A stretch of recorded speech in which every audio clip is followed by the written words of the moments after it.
فرمایا کہ اس کے حضور استغفار کرو، وہ آسمان سے بارشیں نازل کرے گا، تمہیں بیٹے بھی دے گا، تمہیں مال بھی دے گا، لہلہاتے باغ بھی ہوں گے، چلتی نہریں بھی ہوں گی، معیشت کا پہیہ چل جائے گا اگر تم اللہ سے ڈرنے والے بن جاؤ گے۔ تو آج ہم کہتے ہیں یہ ہو فلاں ماہر اور فلاں شخص ہو تو پھر ہماری معیشت بہتر ہو سکتی ہے۔ اللہ نے کہا استغفار کرنا سیکھ لو، میں تمہارے لیے رحمتوں کے دروازے کھول دوں گا، رحمتوں کے در کشادہ کر دوں گا، پیچیدگیاں ختم ہو جائیں گی، مشکلیں آسان ہونے لگیں گی اگر تم اللہ سے ڈرنا سیکھ جو، اس کے حضور استغفار کرنا سیکھ لو۔ اور اگر تم ایسا نہیں کرو گے تو تمہارے اوپر نیچے سے عذاب نازل ہوگا۔ وَهُوَ الْقَادِرُ، وہ اس بات پہ قادر ہے، ان یبعث علیکم عذاباً، کہ وہ تمہارے اوپر عذاب نازل کرے، تمہارے اوپر سے، تمہارے نیچے سے۔ اللہ اکبر۔ اوپر کا عذاب کیا ہے کہ آسمان سے پتھر برسیں، نیچے کا عذاب کیا ہے زلزلے آئیں، یا پھر زمین فصل دینا چھوڑ جائے، زمین بنجر ہو جائے، یہ نیچے کا عذاب ہے۔ حضرت عبداللہ ابن عباس رضی اللہ تعالیٰ عنہ فرماتے ہیں اوپر کا عذاب یہ ہے تمہارے حکمران نااہل ہوں، اور نیچے کا عذاب یہ ہے تمہاری اولادیں نافرمان ہو جائیں۔ یہ اوپر اور نیچے کا عذاب ہے جس میں تمہیں مبتلا کر دیا جاتا ہے۔ یہ کب ہوتا ہے؟ جب تم اللہ کے حکموں کے نافرمان ہو جاؤ۔ جب چند لوگ اللہ کے نافرمان ہو جاتے ہیں تو پھر ان چند لوگوں کو انفرادی اذیتوں میں اور مشکلات اور پیچیدگیوں میں مبتلا کیا جاتا ہے۔ لیکن جب کوئی قوم من حیث المجموع اللہ کے حکموں کو توڑتی ہے اور اس کے حکام سے روح گردانی کرتی ہے تو پھر پوری قوم کو مشقتوں میں، اذیتوں میں، تکلیفوں میں مبتلا کر دیا جاتا ہے۔ اس کا علاج کیا بتایا؟ استغفار۔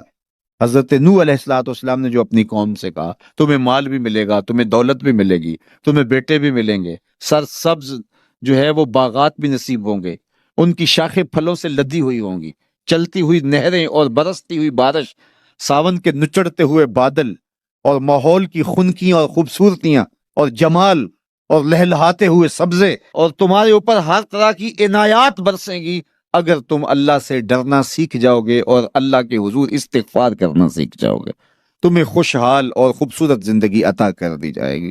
اللہ اکبر۔ لیکن اگر تم ایسا نہیں کرو گے تو تمہاری معیشت تنگ کر دی جائے گی۔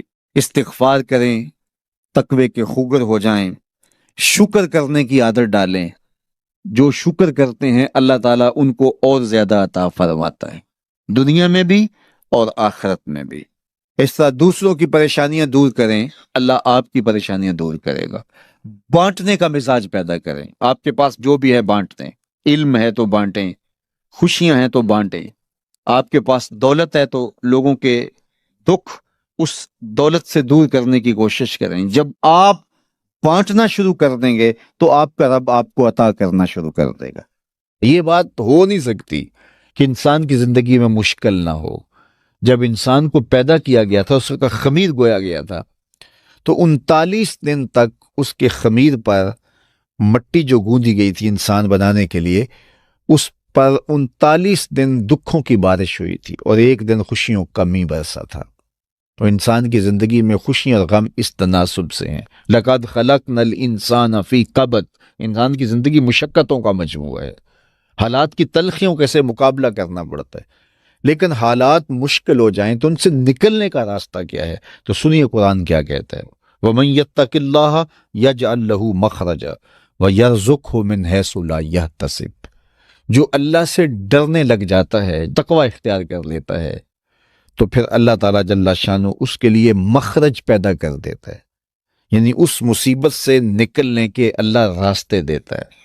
یہ اس شخص کا مقصوم ہے جو اللہ سے ڈرتا ہے۔ اس پر مشکلات اس پہ بھی آتی ہیں، یہ نہیں کہ اس پہ مشکلات نہیں آتی، زندگی کی مشکلات کا وہ بھی شکار ہوتا ہے، لیکن جو ہی مشکلات آتی ہیں ان مشکلات سے نکلنے کا اللہ اسے راستہ بھی عطا کر دیتا ہے۔ اور دوسری بات، وَيَرْزُقْهُ مِنْ حَيْثُ لَا يَحْتَسِبُ، اللہ اس کو وہاں سے رزق دیتا ہے جہاں سے اسے گمان بھی نہیں ہوتا، وہاں سے رزق دے دیتا ہے۔ بندہ تو یہ کہتا نا کہ مجھے یہاں سے ملے گا، یہاں سے، ایک بندے کی منصوبہ بندی ہے، لیکن جو اللہ سے ڈرنے والا ہوگا اللہ اس کو وہاں سے رزق دے گا جہاں اسے گمان بھی نہیں ہوگا، خیال بھی نہیں ہوگا کہ یہ راستہ بھی حصول رزق کا ہو سکتا ہے۔ تو یہ میرے رب کا وعدہ ہے، میرے رب کے وعدے سچے ہیں۔ تو جب تم اللہ سے ڈرنے لگو گے تو یہ تخت و تاج، یہ دنیا کی عزتیں، یہ تمہارے قدموں میں ہوں گی۔ اس سے ڈرنے کا نتیجہ ہے جو تمہارا رب تمہیں عطا فرمائے گا۔ حضرت عمر رضی اللہ تعالیٰ عنہ کی خدمت میں ایک شخص آیا، اس نے کہا میرے ہاں اولاد نہیں ہے، تو آپ نے کہا استغفار پڑھا کرو۔ ایک دوسرا شخص آیا کہ صاحب بارشیں نہیں ہوتی، فرمایا استغفار پڑھا کرو۔ تیسرا شخص حاضر خدمت ہوا اور کہا کہ ہمارے ہاں قحط کا عالم ہے، فرمایا کہ استغفار پڑھا کرو۔ تو کوئی پاس بیٹھا تھا، اس کے اٹھ کے جانے کے بعد کہا کہ مختلف لوگ مختلف سوال لے کر آئے اور آپ نے ایک ہی جواب دیا کہ استغفار پڑھا کرو۔ تو کہا میں نے اپنے طرف سے تھوڑا دیا، یہ تو میرے رب کا فرمان ہے۔